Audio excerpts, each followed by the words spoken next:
Hello, and welcome to the CDO Magazine interview series. I'm Dave Mariani, CTO and co-founder of AtScale, and we're partnering with CDO Magazine, MIT CDO IQ, and the International Society of Chief Data Officers in a series of interviews. And today I have the pleasure of talking with Alex Golbin, Chief Data Officer at Morningstar. Alex, thanks for joining the interview.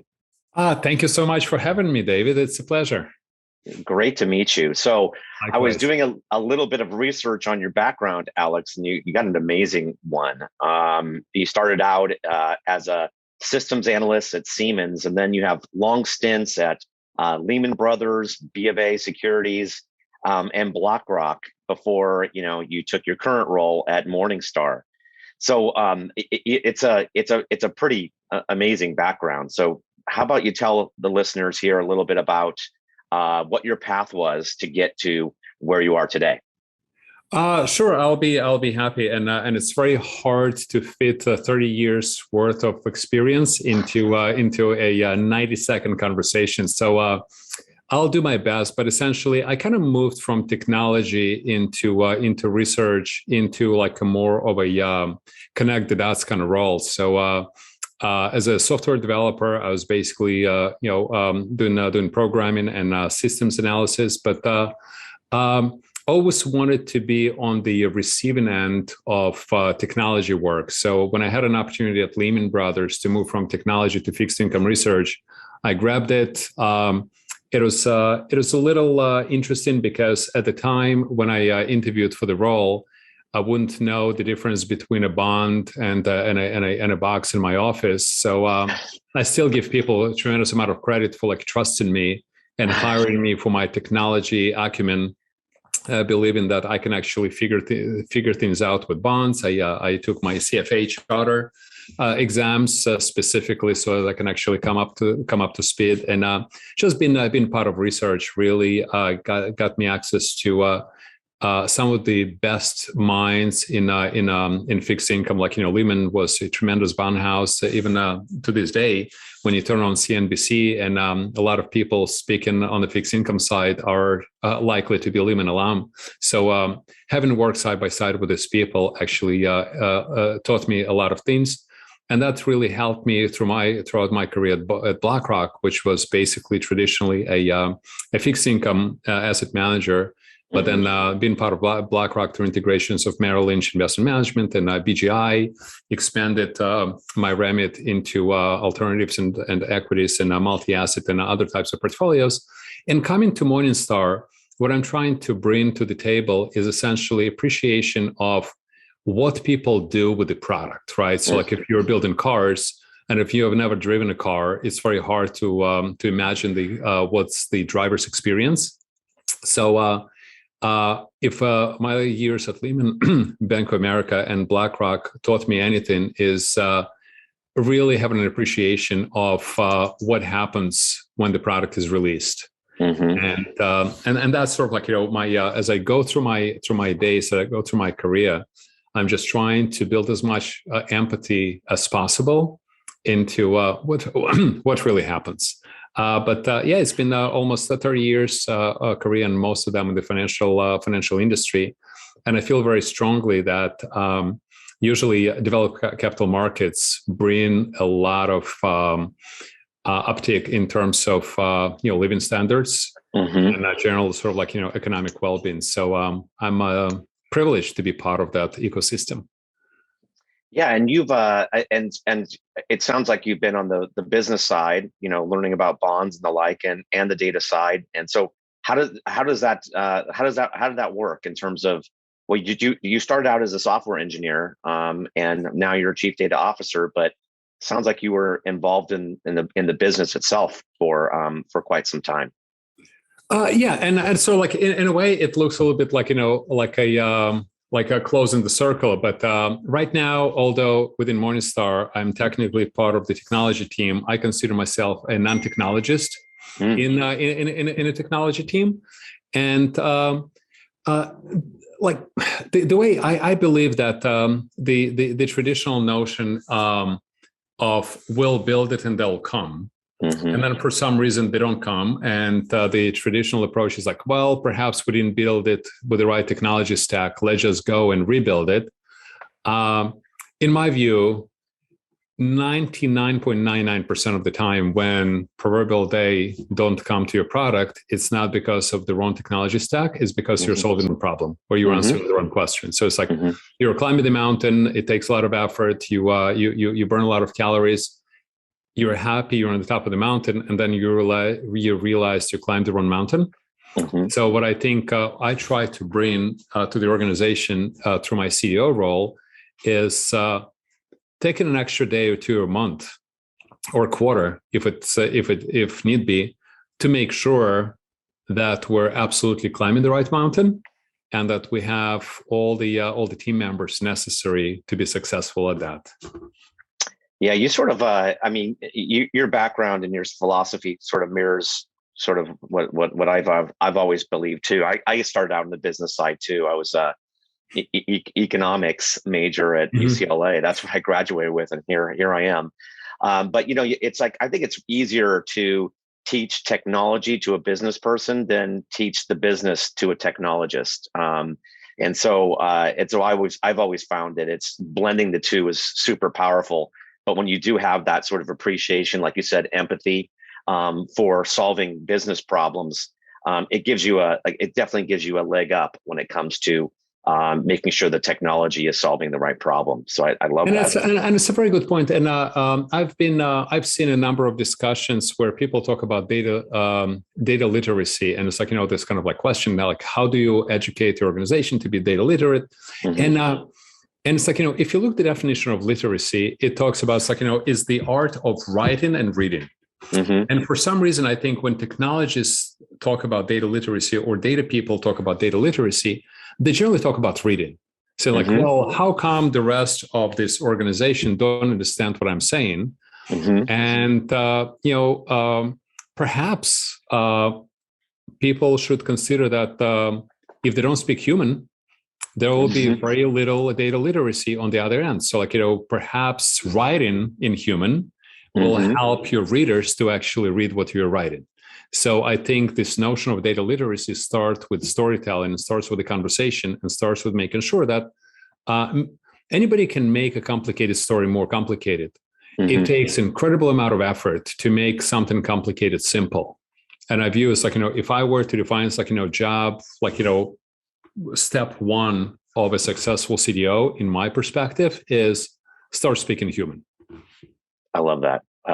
And that's a very good point about data literacy that you made. I mean, there's a lot of talk about data literacy, and it always seems to be around sort of teaching those pesky people how to talk data. And it's like really, it's just you gotta sell it first, right? You got to get people interested in data, and people get interested in data when you can tell those stories, and those stories are meaningful, and they have an outcome that people want to know more about and get involved in. So, people learn through stories. So I love what you said there.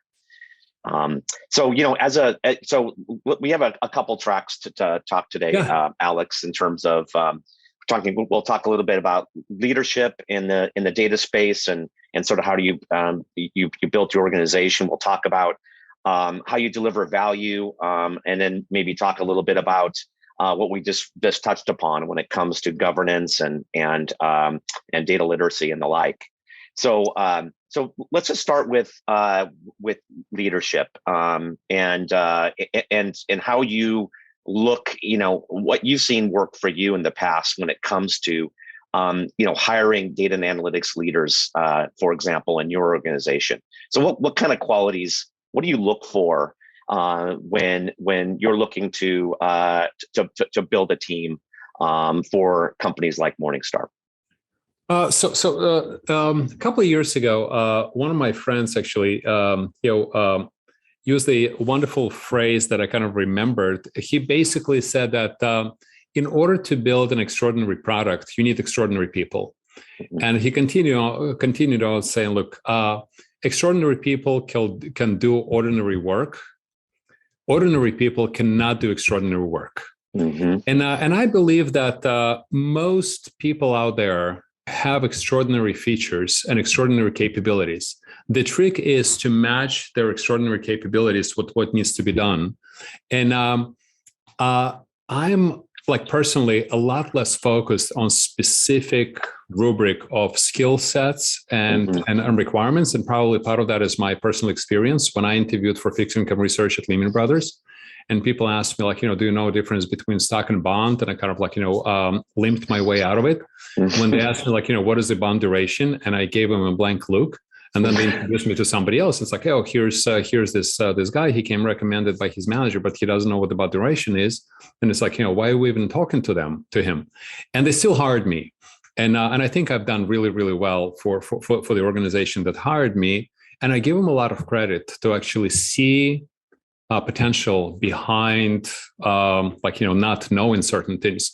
My very first job in the States, and you can tell by my accent, I wasn't born in the United States, was for a software company. And I came for an interview. I spoke almost no English. So I reverted back to traditional way of smiling and nodding.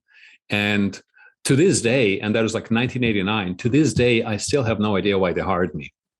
And hopefully because they saw something, they saw potential behind the fact that there's the guy who doesn't know how to dress and comes to an interview wearing sneakers and doesn't speak any English.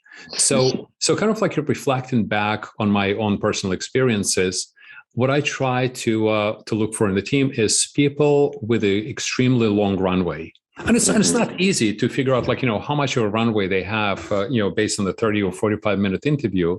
But I never, focus on, do you know package A? Do you know package B?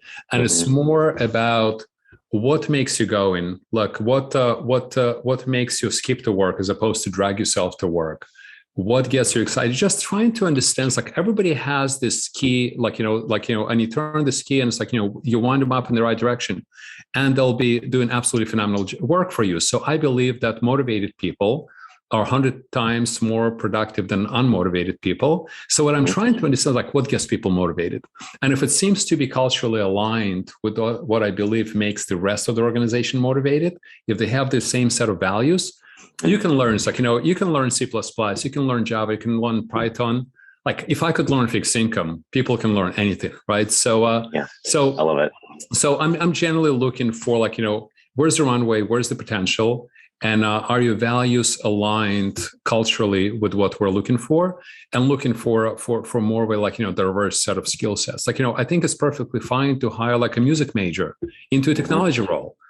Some of the best heads of research I had privilege of working with came from liberal arts background, right? So I think it's good to actually not specifically looking for econ major or computer science major all the time. Yeah, it's look, I completely agree with you on that. It's if you hire somebody who has room to grow and learn, they're just going to be more interested because growing and learning new things is exciting and motivating, and so they're going to be more enthusiastic and about the position if they're learning. So I would rather hire somebody like you said, that has less experience in the area, but has a capability of learning and being a fast learner, because they're just going to be more enthusiastic and excited about the role and the position, which means they're probably going to, they're going to outpace somebody who may already have that skill set, who's somebody who works as a team, because at some point we'll realize that it's not a competition, it's team sports. So rarely it's about who is the smartest person in the room. And it's more about we either win as a team or we lose as a team. And another thing that I learned over the years, and I think we all those people who had actually been around for a while and sort of raised through the ranks, can probably pinpoint a moment in our career when somebody took risk with us. And it's that's my career. I can specifically call out a moment when somebody trusted me with a responsibility that I thought I was absolutely, unprepared and not ready for. And I surprised myself and I surprised everybody else. And I did it, and I did it well. And And like in terms of your question about leadership, I think like one of the important features of leadership is pay it back in a way that's like, how often we have these conversations around the table. It's like, who is ready for the next role? It's like, well, and in most cases, like everybody is almost ready, but not quite. Mm-hmm. And I'm like, we gotta give people benefit of the doubt. And if they fail, they fail. But it's like, 9 times out of 10, they'll actually surprise themselves and they'll surprise us. And if we owe our leaders in the past that trust and risk with our career, we owe it to the next generation of leaders. Yeah, I love that. That's so inspirational and so right on. My first job, again, out of UCLA was, again, as an economics major. The company hired me as a programmer. So go figure. And I had to learn C with C and then C++ and Java, and then never looked back. So they took a risk. I love that. Taking a risk in people. But, it's not really, when you think about it, it's like, it's not really a risk if and you can't really know in an interview, what the potential, like you said, the runway is for that person. But I do love taking that risk because people grow and they become, some of your biggest advocates as well as assets to the company. So I'm right with you on that. So, Alex, this is so much fun. I love talking to you. Likewise. Thanks, David. Yeah, appreciate it. Thank you so much for joining me today. And for listeners out there, please visit cdomagazine.tech for some additional interviews. Thank you, Alex. Thank you very much. I really appreciate it.